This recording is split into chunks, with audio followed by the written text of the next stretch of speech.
Canadians are about to give $20 million to the Clintons as part of a new Feminist International Assistance Policy to advance gender equality.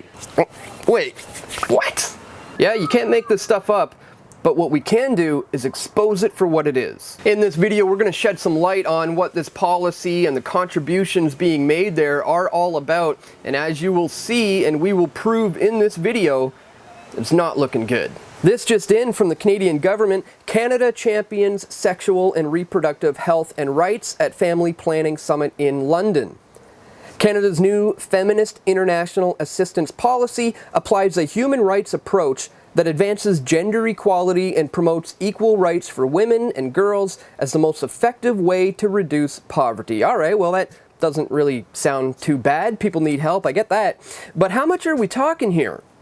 Well, today the Minister of International Development announced up to $241.5 million in funding for projects supporting SRHR. This investment is part of Canada's $650 million comprehensive approach to addressing gaps in funding for SRHR, or the Sexual and Reproductive Health and Rights. So we look into where some of this money is going, and what do we know? We see $20 million here is set aside for the Clinton Health Access Initiative. All right, well, what are they going to be doing with this money? Well, when we go to the Clinton Health Access Initiative Inc., or CHI website, we'll see here they have a very massive global reach.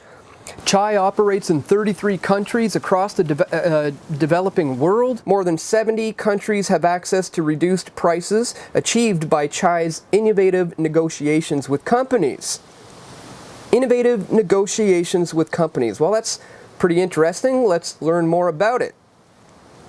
With approximately 1,500 staff across the world and operations in 33 countries, CHI's reach is truly global. More than 70 countries are able to access CHI's negotiated price reductions for key high-quality medications and diagnostics.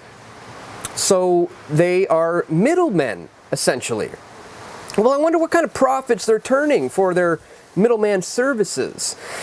Well, here we have CHI's consolidated financial statements, and if we scroll down here to the years ending 2014-2015, we see salaries and benefits totaling in at $60,669,548. Not too shabby at all. In fact, Canadians have been quite the lucrative source for the Clintons. Bill and Hillary Clinton have been paid a total of $12.4 million US for giving speeches in Canada since leaving the White House in 2000.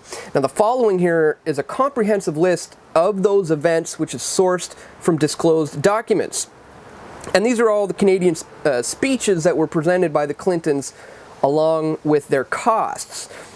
Just look at this one, coming from the Power Within Incorporated. They paid Bill Clinton $350,000 to give a speech in Toronto back in 2005. But some of the biggest contributions are coming from key players in corporate Canada, like Frank Gustra. He's a board member of the Clinton Foundation, and he helped create the Canadian arm. Mr. Gustra and his charity have donated more than $66 million to the Clinton Foundation. So their connections run deep, and I'll include a link to this list in the description below so you can check it out for yourself. But this pales in comparison to Canada's $650 million comprehensive approach to address gaps in funding for SRHR. So where is this money going again? Well, Canada will join Family Planning 2020, the Ouagadougou Partnership, not sure how to pronounce that, and the Global She Decides movement in order to leverage resources with a broad range of partners, including the Bill and Melinda Gates Foundation, and respond to the funding gap in SRHR for adolescents. Well, we know that Bill and Melinda Gates are all about bringing vaccines to the table as part of their sexual and reproductive health initiatives. But what about these ones that Canada is going to be joining up with, like the She Decides movement? Well, upon further inspection on their website, we can read their manifesto here. And we'll see, it says, a world where every girl and woman can decide what to do with her body, with her life, and with her future without question. She decides whether, when, and with whom to have sex, to fall in love, to marry, to have children. She is free to feel pleasure, to use contraception, to access abortion safely, to decide. So it's abortion rights and vaccines that are being brought to the world at the expense of the Canadian taxpayer here. That's what this deal is all about. It's called pay to play, mixed in with a little eugenics. I broke down how all this works in my film, The Trudeau Foundation Exposed, where I show the similarities and the connections to what the Trudeaus and the Clintons are doing with these foundations. So this new policy, the Feminist International Assistance Policy, along with hundreds of millions of dollars of Canadians' taxpayer money, is going to be going into funding soft-kill eugenics through vaccines and abortions. That's the reality of the situation. So if you're fed up with where your money is going, stop giving it to them. If you don't want to see it given to people like Omar Khadr, or these feminists who are fighting for the right to kill their babies, then stop playing into the system. So for me, non-compliance is the answer. It comes down to that cliche saying of being the change you want to see in the world. So if you don't like what you're seeing right now, have nothing to do with it.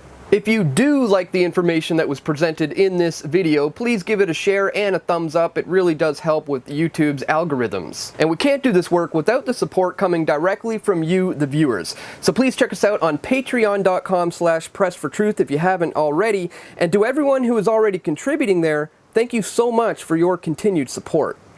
So thanks for watching, guys. Stay tuned. We've got more video reports coming soon. This is Dan Dix reporting for Press for Truth.